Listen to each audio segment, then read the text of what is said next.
मुख से सुने।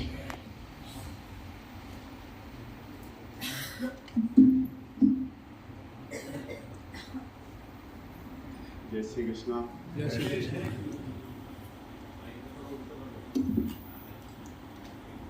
सूक्ष्म रूप से विराजे हुए आदरणीय पूजनीय बद्रीनारायण जी त्रिपाठी जी महाराज, हृदय नारायण जी महाराज, योगी जी महाराज, अखिलेश जी महाराज, शशि दीदी जी, आध्यात्मिक प्रमुख श्यामा दीदी जी, हमारे मार्गदर्शक डॉक्टर शास्त्री जी और मेरे पिताजी के समान बैठे हुए महेश्वरी जी, शर्मा जी और आप सभी को, भारत से पधारे हुए सभी साधक साधिकाओं को मेरा प्रणाम। मैं ये साधना, मेरे से पहले मेरी मिसेज जुड़ी थी, मेरे को कोई तकलीफ नहीं थी। मिसेज को यूट्रस में एसिडिटी की तकलीफ थी, तो ये एक दफ़ा बिलवाड़ा गई थी, ये करके आ गई। मैं नहीं मानता था, मैं 6-8 महीने बिल्कुल नहीं मानता था, इसको टोकता था, क्या घास फूस खा रही है, क्या ये कच्चा खा रही है, खाने में कुछ मज़ा ही नहीं है। ऐसे करते 2-5 महीने निकल गए और मेरे मार्बल का बिजनेस है, ग्रेनाइट का बिजनेस है, तो मैं कभी कभी गाड़ी पढ़ने के लिए कांकरोली से चित्तौड़ जाता था। चित्तौड़ जाता 100 किलोमीटर पड़ता था, गाड़ी लेके जाते थे, चलाते, वहाँ दिन भर गाड़ी पढ़ते खड़ा रहना पड़ता था, शाम को वापस आते रात को। तो कभी कभी मेरे कमर और पाँव इतने दुखते थे पूछो मत। बैठता तो वापस यूँ हो जाता था, मैं कमर से उठ नहीं पड़ता था। फिर बाद में इसने कहा आप ये करो वो करो, मैंने कहा इससे क्या फ़र्क पड़ेगा, फर्क तो नहीं पड़ेगा, पर कर के देख लो, वो कर लेते हैं। 1-2 दफ़ा ऐसा किया, नाश्ता बंद किया, कच्चा वच्चा खाने लगा, थोड़ा बहुत फर्क महसूस हुआ। तो मैंने कहा कुछ तो है, तो महसूस हुआ। फिर बाद में मेरे को ये करने लग गया, तो थोड़े मेरे पाँव वगैरह में ये भी बहुत दुखते थे, पिंडियाँ वगैरह दुखती थी, तो ये खाने से, कच्चा खाने से थोड़े बहुत मेरे को बहुत फर्क पड़ा। तो फिर बाद में ये तो खा ही रही थी, तो मैंने कहा ये इसके लिए बना रही है तो मेरे लिए अलग टिफिन क्यों बनाना, तो मैं भी ये खाने लग गया। तो मेरी बीमारी तो कुछ थी नहीं, पर अच्छा लगने लग गया, जो मैं भी करने लग गया। मेरे एक दफ़ा गए साल यहाँ नवरात्रि में आए, उसके पहले भी मेरे बेटे की जगह दाद हो गए थे, तो ट्यूब वगैरह गोली वगैरह ली, कुछ फर्क नहीं पड़ा। डॉक्टर साहब बिलवाड़ा आते थे कैंप में, कभी मिलने जाते तो उन्होंने कहा ये लगाओ वो लगाओ, पर आधा अधूरा कभी इधर का कभी उधर का करते थे, तो फर्क नहीं पड़ा। गए नवरात्रि में आया, मैं नवरात्रि में उपवास पे किया, तो उस टाइम पे मेरे वो बेटे की जगह दांत थे, नवरात्रि के बाद कहाँ चले गए पता ही नहीं चला मेरे को। और एक दफ़ा मेरे हाथ पीस हो गया, घुटने के पास में हाथ पीस हो गया, तो 4 दिन इतना दर्द रहा मेरे को पूछो मत, पाँव भी बराबर नहीं चल सकता था। डॉक्टर के पास गया, उन्होंने कहा ये गोली लो, बोले पहले तो सोचा गोली ले लूँ मैं, फिर बाद में इसको पूछा ये क्या ले आओ, तुम्हारी इच्छा हो तो ले आओ। मैंने लेके नहीं आया, घर पे आया तो कहा मैंने ये औरत, इसने कहा 2 दिन उपवास कर लो, 2-3 दिन, 3 दिन उपवास किए, वो हार्पिस भी एकदम चला गया, कोई दवाई नहीं ली मैंने। और मैं 2016 के बाद ये जुड़ा, तो अभी तो कोई दवाई नहीं खा रहा हूँ। पहले मैं गर्म पानी से भी नहाता था, और आज 0 डिग्री टेम्परेचर, 2 डिग्री टेम्परेचर हो जाता सर्दी में, तो अभी नॉर्मल पानी से ही नहाता हूँ। टंकी के पानी से नहीं नहा के टैंक के पानी से नहाता हूँ, पहले गर्म पानी से नहाता था। और बाकी इसका अनुभव ये बताएगी इसको क्या प्रॉब्लम थी। जय श्री कृष्ण। जय श्री कृष्णा।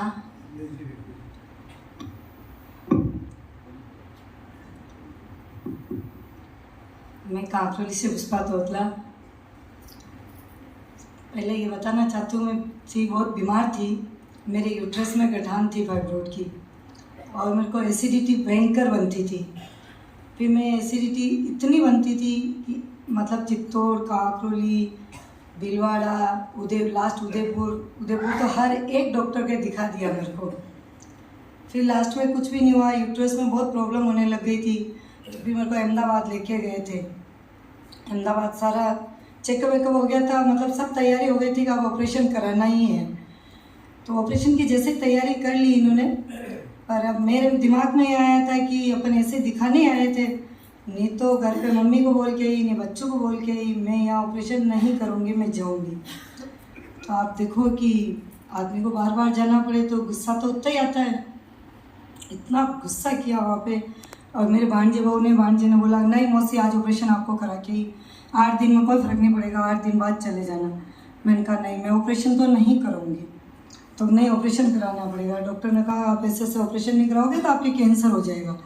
मैंने कहा चलो कैंसर हो जाए तो हो जाए, पर एक बार घर पे जाके मम्मी को तो बोल के आऊँगी मैं। और उससे थी तो फिर दूसरे डॉक्टर को दिखाया इन्होंने, तो एंडोस्कोपी भी करानी पड़ेगी। फिर देखो आप डॉक्टर तो चक्कर लगवाना है डॉक्टर के, तो दूसरे डॉक्टर के पास गए, दूसरे हॉस्पिटल में तो एंडोस्कोपी हुई। तो उन्होंने कहा इनके एसिडिटी भयंकर बनती है, आप देख लो। बाकी तो एंडोस्कोपी हुई, उसके हिसाब से तो इनकी भोजन नली में छाले होने लग गए, तो इनको ऑपरेशन कराना पड़ेगा। इनका एक ही काम है, अहमदाबाद का है, सभी ऑपरेशन ही करते हैं। मैंने कहा कुछ भी करो, आज तो मैं काकोली जाऊँगी। तो आपको पता है कितना गुस्सा होता है, कितनी लड़ाइयाँ होती है। भयंकर हो मेरी भांजे को कि मैंने खूब लड़ाई है। फिर भी मैं तो उठ के वहाँ से लड़ झगड़ के एक बार घर पे आ गई। घर पे आई और 2-3 दिन बाद ऐसे इरिगेशन फार्म और तालाब के वहाँ घूमने गए, तो कमलेश जी लड्डा जी की मिसेज थे, वो हम दोनों साथ ही जाते थे, इनकी फ्रेंड की मिसेज। उनका बाबू जी अपने भिलवाड़ा कैंप लग रहा, वहाँ चले अपन। तो मैंने कहा हाँ चले। तो ये पीछे घूम के आए, घर पे आए। मैंने कहा कि भिलवाड़ा कैंप लग रहा है, मैं वहाँ जाके आती हूँ। तो क्या काम है? मैंने कहा नहीं, मेरे पेट में भी वो यूट्रस का बताया एसिडिटी, तो हाँ इतने में अहमदाबाद ले गया, इतने डॉक्टर के गया जो तो तेरे कुछ हुआ नहीं। अरे भिलवाड़ा कोई महाराज के जाएगी तो ठीक हो जाएगी। तो मैंने कहा क्या फ़र्क पड़ा, इतने दिन गए तो एक बार जाके आ जाती हूँ। तो नहीं, 10 दिन बाद वापस अहमदाबाद चलेंगे। मैंने कहा कोई अहमदाबाद नहीं चल रही, मैं जाऊँगी भिलवाड़ा। तो क्या करेगी वहाँ पे? मैं करूँगी क्या, जाके तो आऊँ एक बार, जो मैं पता चले कि भाई वहाँ क्या है। तो फिर मैंने भाभी जी को पूछा कि वहाँ कैसे अपन अपना नाम लिखाएंगे। तो कि मैं मेरे जिया जी को बोल रही हूँ और मंजू जी लड्डा है चित्तौड़ जी, उनको भी बोलते हैं। मैंने कहा ठीक है। तो मंजू जी लड्डा भाभी जी से बात करी, तो भाभी जी ने कहा कि मैं भी आ रही हूँ भिलवाड़ा, तुम भी आ जाना। मैंने कहा ठीक है। तो मैंने कहा नाम मैं लिखा दूँगी। मैंने कहा फिर भी आप मेरे को नाम दे दो, जो मैं नाम तो लिखवा ही दूँगी। तो पारासर जी भाई साहब के नंबर मिले हमारे को। फिर पारासर जी भाई साहब को नाम लिखाया, वहाँ गई और डॉक्टर साहब मिले। जैसे गए डॉक्टर साहब मिले, सूप के टाइम पहुँचे हम सूप पीने के लिए, और डॉक्टर साहब ने मुझे कहाँ से आए तो हमने कहा कि हम काकरोली से आए, ऐसे वैदिक आए ऐसे कैंप में। अच्छा वहाँ ले सूप वूप और बैठो। तो ठीक है, सूप वूप लिया और बैठे। थोड़ी देर पर मेरे को जो 11 बजे का डॉक्टर साहब का लेक्चर चला, उसमें मैंने 2 घंटे लेक्चर सुना।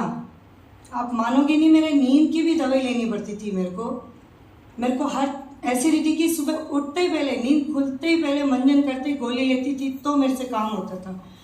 मैंने 2 घंटा डॉक्टर साहब का लेक्चर सुना। सब तो डॉक्टर साहब को दिखा के दवाई छोड़ते, पर मैंने जो 2 घंटे सुना और समझा, उसी टाइम मैंने दवाई को बिल्कुल फेंक दी, बैग से ही निकाल के बाहर रख दी। मैंने कहा अब तो मेरे को दवाई लेनी ही नहीं है। वहाँ से तब करने से मेरे को पता चल गया कि ये होता है। तो भी मैं घर पे 7 दिन बाद घर पे फ़ोन पे बात होती थी, तो हैं ऐसी बातें फेंकती तू तो।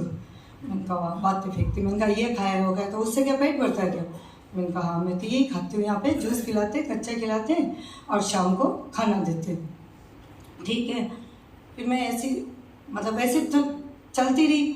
फिर थोड़े टाइम बाद 2-3 महीना बाद मेरी जांचें हुई, तो जांचें सारी कंप्लीट नॉर्मल आई मेरी जांचें।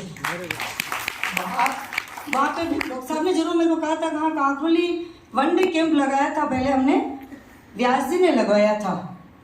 मतलब आप देखो, मैं कैंप ये तो हो चुका था, मेरी इससे बीमारी तो खत्म हो गई।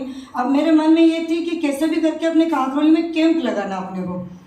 तो माने तो है नहीं, माने एक बात कितनी बार कहा, मैंने कहा काकरोली कैंप लगाएंगे। व्यास जी ने लगाया 1 डे। डॉक्टर साहब ने मेरे को भिलवाड़ा कहा कौन से व्यास जी ने लगाया मेरे को तो पता नहीं, तू तेरा काम कर, फालतू का घास फूस खाने तो खाती जो खाती लोगों को भी खिलाएगी क्या? मैंने कहा कि कोई बात नहीं, मैं ठीक हुई तो लोग भी ठीक होंगे।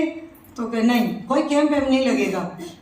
मैंने कहा मेरे को व्यास जी के नंबर दे दो, क्योंकि मैं तो व्यास जी को जानता ही नहीं हूँ, जबकि रोज मार्बल में मिलने वाले, पर मैं तो जानता ही नहीं हूँ। मैंने कहा ठीक है, नहीं जानते हो तो मैंने कहा नंबर दे दो, जो नहीं कोई नंबर नहीं मिले। तो इनके मामा जी, वो मामी ससुरा जी वहाँ रहते, तो उनके बहू जी यहीं बैठे हैं, बहू जी की अच्छी पहचान थी। तो मैंने कहा कि मामा जी आप व्यास जी है, जगदीश जी, आप मेरे को उनके नंबर दे दो, तू बात करेगी क्या? अच्छा लगता है क्या? हम भी उनसे बात करते जो शर्माते, और तू बात करेगी क्या? तो मैंने कहा क्या हो गया, पिताजी होंगे, दादाजी होंगे, ससुरा जी होंगे, जो भी है, बात करने में क्या जा रहा? मेरे को तो कैंप के लिए बात करनी। तो कोई कैंप वेम नहीं, तू खा रही जो बहुत कचरा, दूसरों को भी खिलाएगी, पागल हो गई तू तो बिल्कुल ही। मैंने कहा ठीक है, मम्मी आए तो ये तो पागल हो रही है, सबको पागल करेगी, कोई बात नहीं करनी। मैंने कहा ठीक है भाई। फिर ऐसे करते करते हमारा द्वारकाधीश जी वहाँ दर्शन करने जाती थी मैं रोज। तो वहाँ पे बाबूजी के छोटे भाई दर्शन करने आते हैं। मैं तो ऐसे ही चलते चलते उनसे पूछा, मैंने कहा कोई यहाँ जगदीश जी व्यास है, उनके मेरे को नंबर चाहिए। तो बेटा मेरे ही भाई है, क्या हो गया? मैंने कहा मेरे को बात करनी है उनसे। उन्होंने भी ऐसे और कुछ भी नहीं पूछा, मेरे को नंबर दे दी। अब आप देखो, मैं घर आई शाम को ही आया। मैंने कहा मेरे को तो बाबूजी के नंबर मिल गए। कहाँ से मिल गए तेरे को? मैंने कहा मंदिर से लिए, बात करके देख लेना देखे। कहा कोई कैंप वेम नहीं लगेगा यहाँ कांकरोली में। मैंने कहा कैंप तो मैं लगाऊंगी, आप मत आओ ना, बाबूजी को कह के कैंप लगवाऊंगी। तो नहीं कोई कैंप वेम नहीं लगेगा। मैंने कहा ठीक है भाई। रात को तो निकाली, दूसरे दिन सुबह मैंने फ़ोन किया तो मेरा तो ये जैसे गोदाम गए और मेरे को तो लग रहा था कि बाबूजी से बात करूं। मैंने बाबूजी को फ़ोन किया, बाबूजी ने ऐसे पूछा कौन कौन, फिर मामा जी का रिस्पॉन्स, मैंने ऐसे बात करी बाबूजी से। तो बाबूजी ने कहा क्या हुआ बेटा? मैंने कहा बाबूजी मैं भिलवाड़ा कैंप में जाके आई, वहाँ मंजू जी लड्डा ने कहा कि हाँ व्यास जी ने भी कैंप लगाया, मैं आई थी। और वहाँ पे बाबूजी डॉक्टर साहब ने भी कहा और पारा सर जी ने भी कहा हाँ भाई कैंप तो लगाया भाई, पर अटे कौन नहीं माने, मेरे घर का ही नहीं माने, दूसरा का ही माने बेटा, कैंप वेम पठन नहीं लगा वहाँ पे। मैंने कहा बाबूजी कैंप लगावा, मैं आपकी पूरी सेवा कर रहा हूँ। जो कहा बेटा नहीं रहेगा कैंप, मैं कि वही तो क्या नहीं दे रहा, मैं कि मुँह दे आपके साथ में, पर कैंप करना ही करना आपने। वहाँ कहते हैं बाबूजी बोले तार पूरी जज की।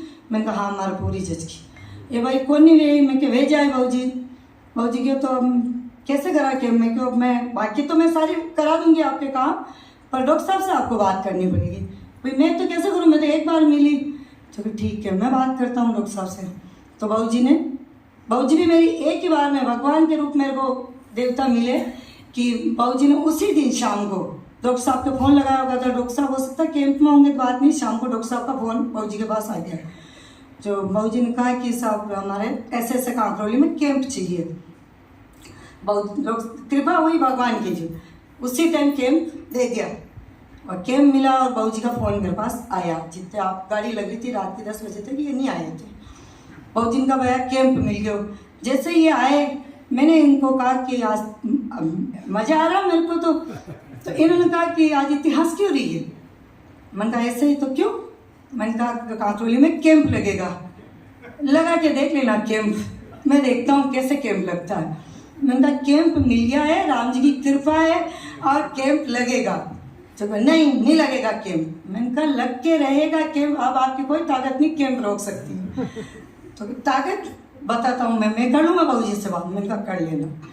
तो आप देखो सेवा का काम है, जो मेरे को लगा ये गुस्सा कर रहे हैं, हो सकता बाबूजी कहते हैं बाबूजी इनकी मानेंगे भाई, रोज साथ में व्यवसाय है। जो मैंने उसी टाइम, ये तो सो गए थे, मेरे को नींद नहीं आई, उठी भगवान के 100 रुपये निकाले। मैंने कहा भगवान कैंप मिल गया है और ये कितना इनका दम लगा देवे, पर कांकरोली में एक बार कैंप होना मेरे को सेवा करनी है। आप मानो कि कैंप नहीं माने, 2.5 महीने तक मेरे को बहुत परेशान किया। अब इनको लग गया आखिरी, अब 15 दिन 20 दिन रह गए, अब ये मानते तो रही नहीं।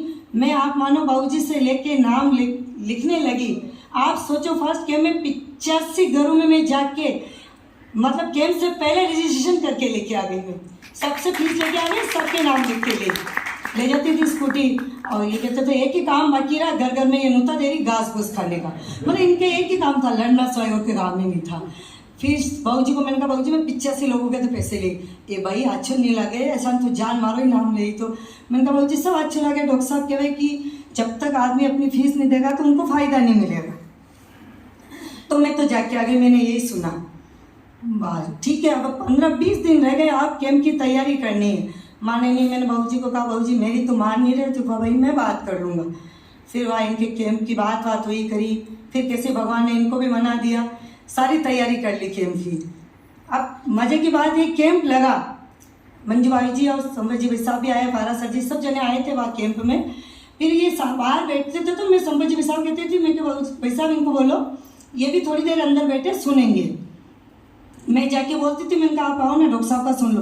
तो सुन ले, कोई नहीं सुनूंगा, मैं तो ठीक है अंदरूनी मानी कैंप लगा दिया, मैं तो एक घास फूस खाने वाला नहीं हूँ। सब लोग यहाँ कह रहे घास फूस नहीं खाएंगे, पर जो रिजल्ट मिला बाद में, ये बीमारी हमारी थी बहुत मुश्किल, माने ठीक हो गई वो हो गई, तो ये माने नहीं थे, बहुत मुश्किल से उपवास किए थे इन्होंने।